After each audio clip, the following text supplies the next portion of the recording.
Do you ever wish you could ask your data anything at any time? How are sales this quarter? How is a specific marketing campaign performing? How is the overall health of the business? With Domo's AI and data products platform, you can. Domo lets your team channel AI and data quickly, securely, and innovatively to deliver measurable insights wherever and whenever you need them.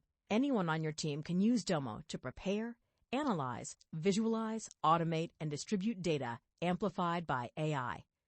Domo goes beyond productivity. It's designed to transform your processes and drive real growth, powered by trust, flexibility, and years of expertise in data and AI innovation. Data is hard. Domo is easy. Learn how Domo can help you make smarter moves faster at ai.domo.com.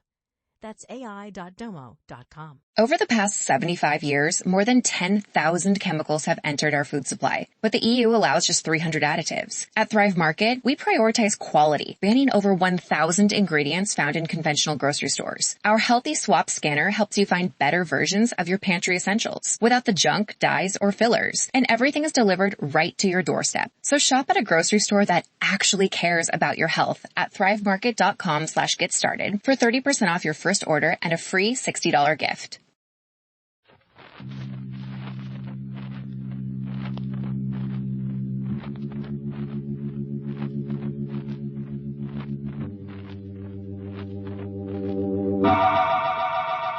The Emerson Drug Company, makers of Bromo Seltzer, invites you through the creaking door for tonight's Inner Sanctum mystery titled Skeleton Bay, written by Emil Tepperman.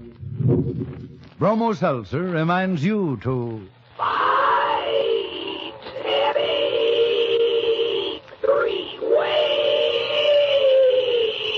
Bromo Seltzer, Bromo Seltzer, Bromo Seltzer, Bromo Seltzer, Bromo.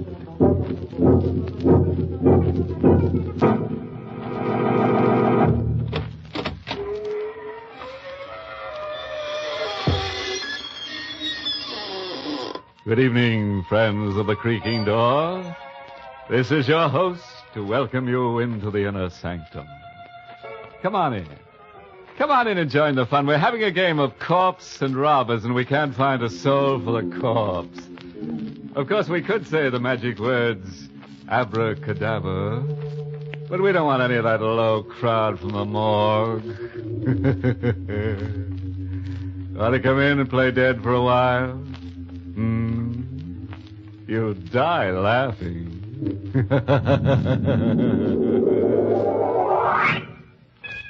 And now for our excursion into the Erie.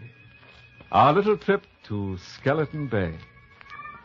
Our story opens at a swanky hotel with private cabins, situated on a storm-swept, rock-bound coast.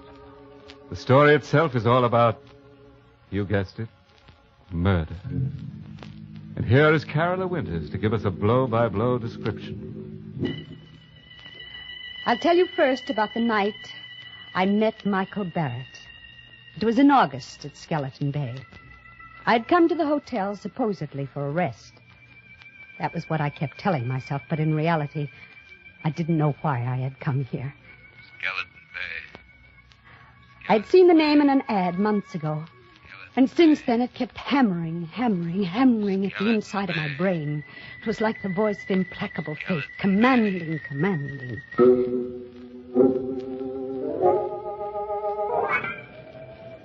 Because I didn't like crowds, the hotel manager had given me a cabin near the beach, all to myself. It was the middle of the night, but I couldn't sleep. The wind came in from the ocean, howling like a hungry beast across the shoals. And the pounding of the surf mingled with the angry, baffled growl of the sea. I sat at the window in the dark, staring out at the beach. I was restless, excited. It was then that I saw the signal. It was just a winking little light a few yards away on the beach. Someone was blinking a flashlight, on and off, on and off. I was able to make out the figure of a man in boots and a leather jacket. He was signaling toward the hotel. But to whom? I had the answer in a moment. A man moved past my window, going down toward the light. He had his collar turned up against the wind and his hat brim pulled low. But I knew who it was. Mr. Field, a small, furtive man who had come up on the train with me. The two men met. Barely a stone's throw away from my window, I could hardly see them huddled closely together. This was excitement, mystery, intrigue. The stimulation I wanted and needed. I had to know what was going on. I threw on a raincoat and opened the cabin door. The wind swept my hair in a streamer, and a salt spray stung my face as I hurried down to the beach. My blood began to race and my heart to pound, for those two men were not engaged in any conference. They were locked in struggle. It was a deadly, silent struggle with only a grunt now and then. And I saw the flashing gleam of a knife, but I couldn't tell who had the weapon, the tall man in the leather jacket or the furtive Mr. Field. And then I saw the blade plunge home into the throat of the furtive Mr. Field.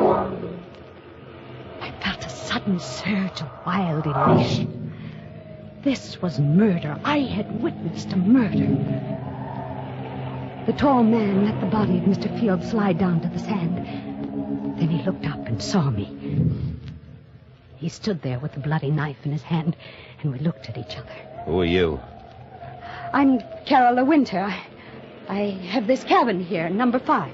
You saw me kill him? Yes, I saw you. What are you going to do about it? I'm going to help you dispose of the body. He told me his name was Michael Barrett. He lived on the opposite side of the bay, in a house high up on the cliff. It won't be so easy to get rid of the body. If I had the boat, I could take him out and drop him over, but it's too rough tonight. If there was some place to hide him for a day, I could come across in the boat tomorrow night. You can hide him in the closet in my cabin. Nobody will look there.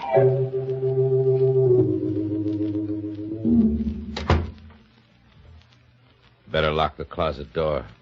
Yes, of course. You sure nobody will come snooping here? Nobody comes here but the maid. All right. I'll be back tomorrow night with a boat. Oh, did you pick up the knife? Yeah. I got it here in my pocket. Oh. Well, I guess that's all. Good night, Carla. Good night, Michael. All night I sat up alone with the locked closet door between me and the staring, sightless body of Mr. Field.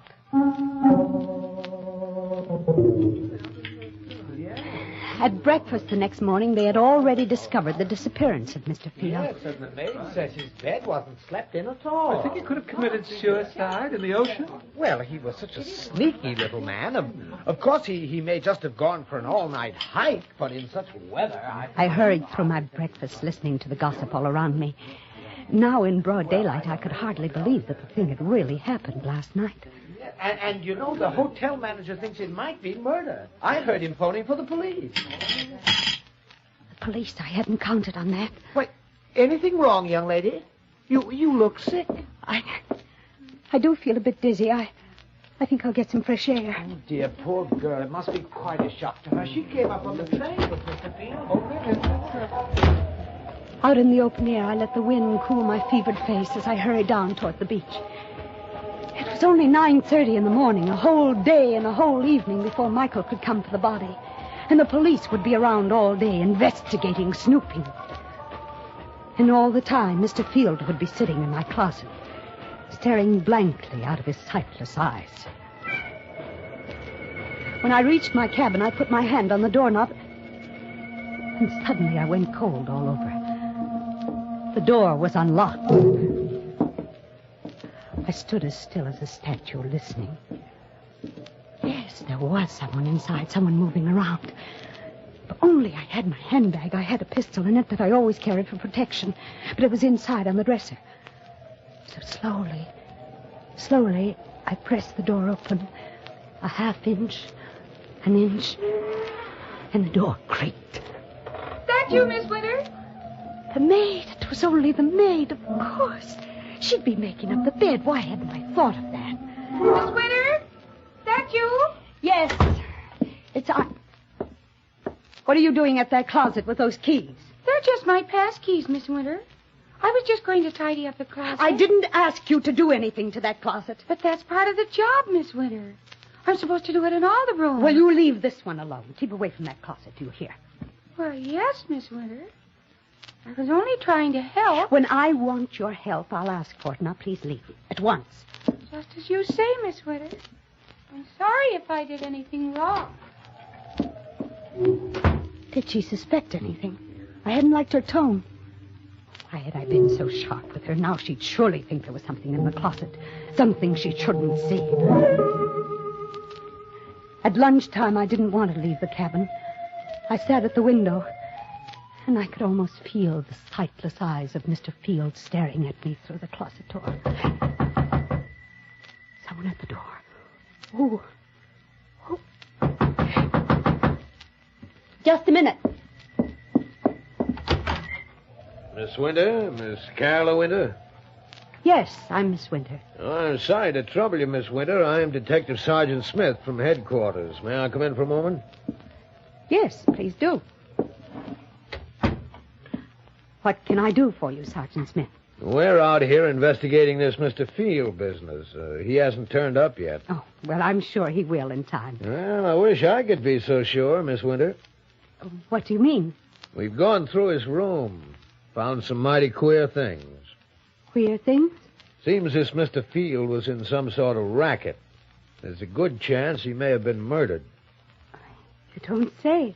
Yeah. I understand you came up on the train with him. Yes, that's true. Did you have any conversation with him on the train? No, none at all. You're the Carla Winter who writes the mystery novels, aren't you? The same. Well, I've read every one of them. They're darn good, Miss Winter. Thank you. You think you'll get a plot out of this? I mean, Mr. Field? Oh, well, I can't tell yet. Sergeant, I wish you'd keep me posted on developments in case it does turn out to have a plot. Oh, I sure will, Miss Winter. Oh, by the way, we found this picture among the papers in Field's room. I'm showing it to everybody around in case they might recognize it. It's an old newspaper item, 10 years old. Can't figure out why he was carrying it around. It's about a guy named Wycliffe that's wanted for murder. Yeah, take a look at him. I felt the blood racing in my veins, pounding at my wrists. The picture of the man named Wycliffe who was wanted for murder was a picture of Michael Barrett.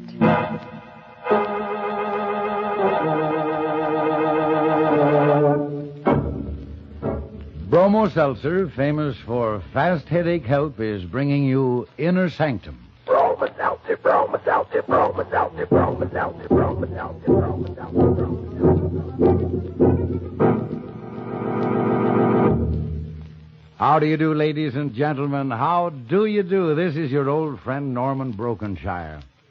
You know, it's really silly to let an ordinary headache make you miserable when you can get such fast three-way headache help with Bromo Seltzer. Now, by three-way help, I mean Bromo Seltzer quickly helps the pain of a headache itself, and it soothes upset stomach and jittery nerves that may team up with your headache. And what a pleasant help it is, for Bromo Seltzer fizzes instantly. So sparkling, so refreshing to take. You can't ask any more of a headache product than that, can you? Fast, pleasant, three-way help for your headache. That's Bromo Seltzer. Try Bromo Seltzer on this guarantee. You must be satisfied or your money back. Need I say more? Just go to any drugstore, fountain, or counter and ask for Broma Seltzer, Broma Seltzer, Broma Seltzer, Broma Seltzer, Broma Seltzer, Broma Seltzer, Broma Seltzer. Yeah. It looks as if Michael Barrett is a lucky guy, with a beautiful woman ready to commit murder for him. But what'll he do when she runs out of victims and begins looking at him with a calculating eye? Oh, by the way, you don't have to worry about our eerie spirits bothering you anymore. Now, I've made a resolution that ghosts will not be allowed out of their graves after dark. Unless, of course, they have a pass to leave the ground. Let's get back to the rock-bound coast of Skeleton Bay and see how Carola entertains the grisly guest in her closet. I don't remember now how I got rid of that Detective Smith.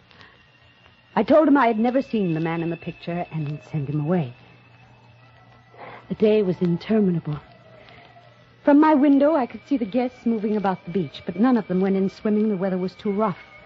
And I wondered if Michael would be able to bring the boat over tonight.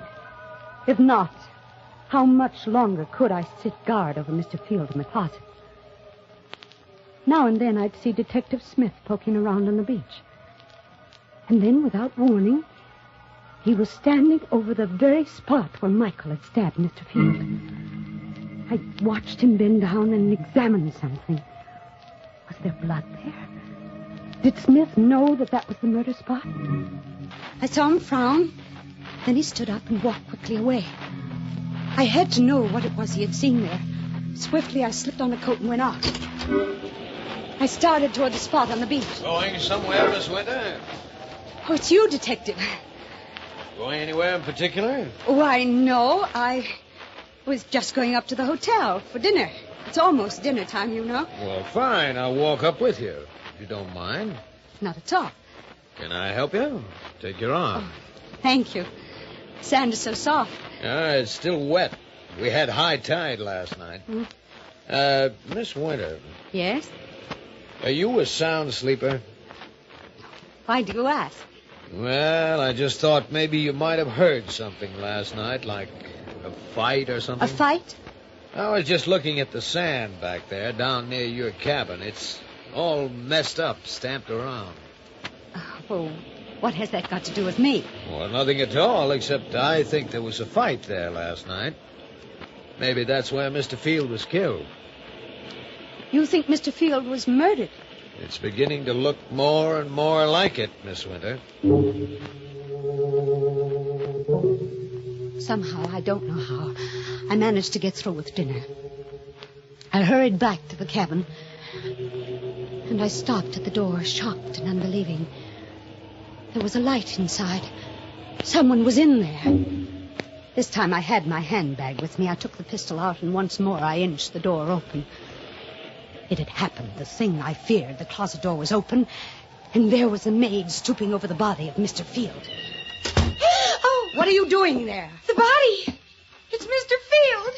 You killed him. Suppose I did. Oh, what are you doing with that gun? What do you think? Oh, no! The wind was high and the weather was rough. Fortunately, no one heard the shot. I pushed her body into the closet next to the body of Mr. Field and closed the door. Now I was a murderer, too.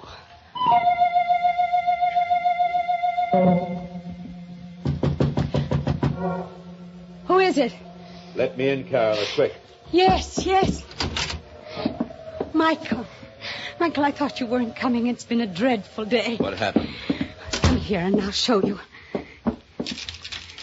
Is he still in there? See for yourself. A woman? Who is she? The maid.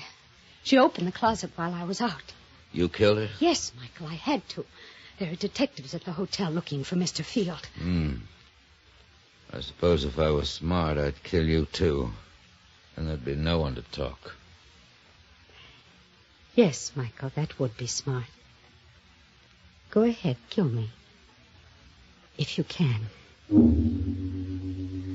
I knew he couldn't kill me because I had seen it in his eyes. We were two of a kind, both wild, both reckless, both eager for the thrill of danger. He, too, wanted to be like the wind. We had both been brought together by some force stronger than either of us. And we loved each other. Carola, darling. Michael. No more, Michael. We have work to do. I'll take them down to the boat. I'll help you. We carried Mr. Field and the maid down to the boat. There.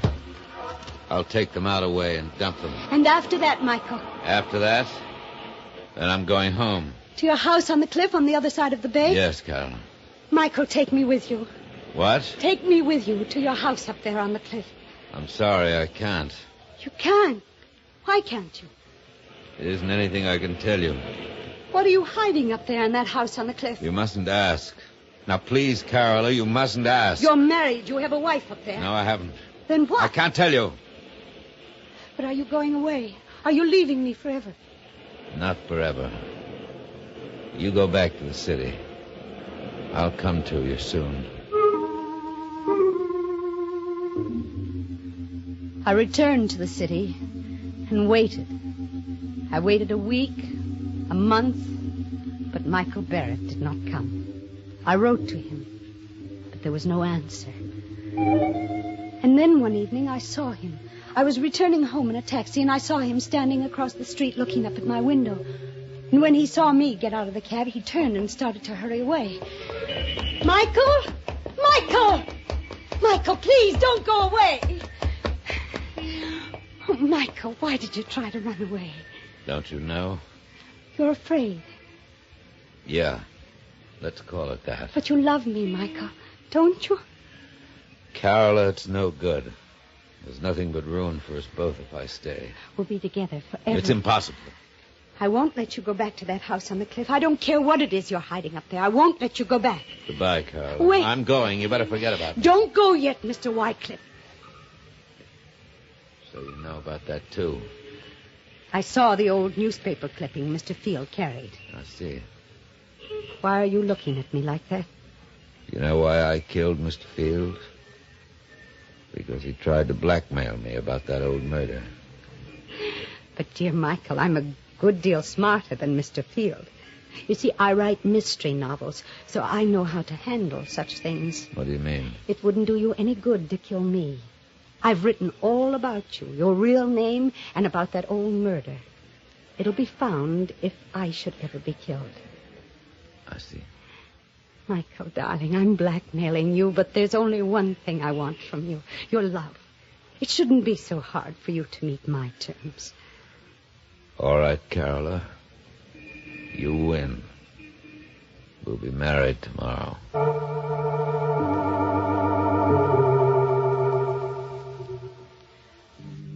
Soon after we were married, Michael began going out evenings, once, sometimes twice a week, and staying out all night. He'd return late the next day. When I asked where he had been, his temper would flare up into something terrible. I stopped asking, but I couldn't rest. I had to know where he went. One evening, I followed him. He boarded a train for Skeleton Bay.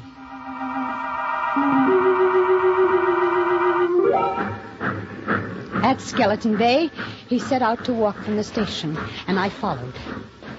It was no longer summer. The trees were bare and the night was forbidding. I kept behind him when he skirted the bay to the narrow road which led up toward his house high on the cliff. It was a small stone house. The wind whistled around it and against it and above it. I stole to one of the windows. It was barred like a prison. Carefully, I raised my head above the sill and peered into a lighted room. Michael was there with a woman. For the first time in my life, I knew the meaning of frustration and jealousy. Michael had told me he wasn't married. But this woman, I had helped him to do murder. I had killed for him. I had lied to that detective for him. And all the while, this was the secret he had been keeping from me. I opened my handbag and took out the pistol. I looked into the room again. The woman was alone now. Michael was gone. So you came up after all. Michael, you sneaked out. You knew I was here. I'm sorry you saw through that window. Is that your secret, that woman? Part of it. But it's the part you mustn't know. But I do know it. That's why I've got to kill you. That knife. You've still got that knife. Yes. And I've got this, Michael.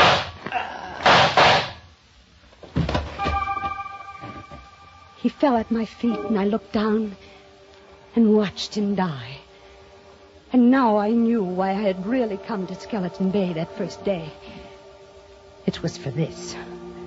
To kill Michael Barrett. So he's dead at last. You've killed him. You, the woman in that house, you saw me kill him. Yes, I saw you. What are you going to do about it? Help you dispose of the body. Of course. Help me dispose of the body? Those were the very words I had said to Michael Barrett down there on the beach. And now this woman was saying them to me. Who are you? I'm Lisbeth Whitecliff. I'm Michael's sister. His sister? And you want to help me dispose of the body? You see the bars on those windows? Yes. I have been a prisoner in this house for 10 years. What? Michael killed the man I was going to marry 10 years ago. He murdered him. But this house, this prison... Michael brought me here. He kept me prisoner because he knew if I got free, I'd tell the world he was a murderer. Then that's the secret. The secret he wouldn't even tell me.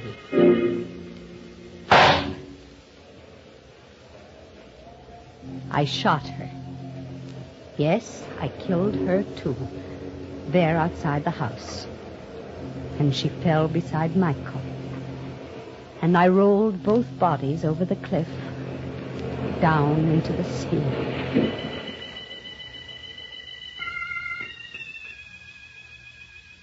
This is the end of my book, the best mystery novel I have ever written. I know that in writing it, I deliver myself into the hands of the law. But I can't stop. I can't help myself. So now I am finished. I will mail it to my publisher and wait for Detective Sergeant Smith to come and get me.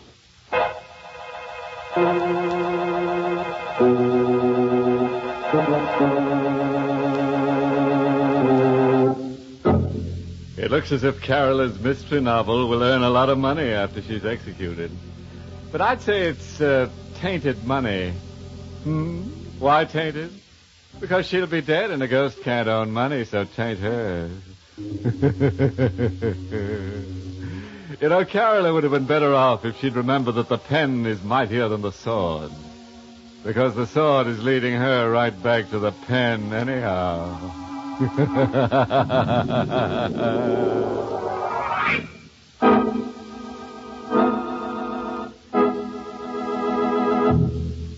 You know, today just about everything depends on speed.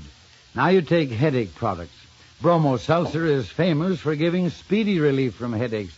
But that's not all. Bromo Seltzer gives you three-way headache help. First, it quickly fights the pain of the headache itself. Then it soothes the upset stomach and jumpy nerves that may come with a headache. And Bromo Seltzer is even fast to fix. Just put a teaspoonful in a glass, add water, watch how it fizzes in a split second. So sparkling and refreshing to take. So fast in helping your headache all three ways. But don't just take my word for it, neighbors. Next time you get a headache, try Bromo Seltzer yourself. You'll find where others fail, Bromo Seltzer works. Caution, use only as directed, and of course, if a headache persists or recurs, see your doctor. Get a bottle of Bromo Seltzer for home use and keep another bottle where you work. It's on sale at all drugstores. Fight headache three ways. Bromo Seltzer, Bromo Seltzer, Bromo Seltzer, Bromo Seltzer.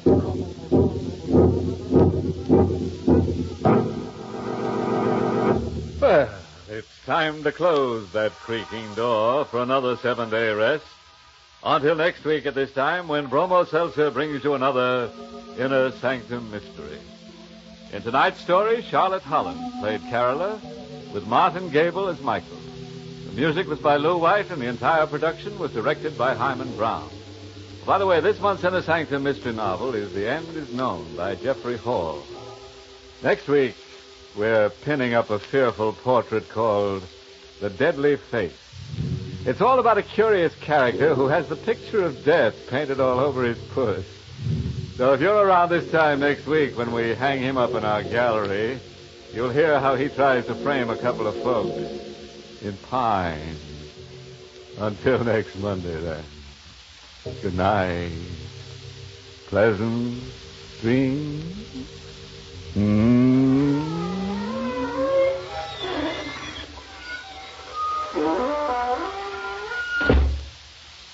This is Norman Brokenshire speaking for Bromo Seltzer, inviting you to tune in again next Monday at the same time to Inner Sanctum, which is brought to you for your entertainment every Monday by Bromo Seltzer, Bromo Seltzer, Bromo Seltzer, Bromo Seltzer, Bromo. This is CBS, the Columbia Broadcasting System.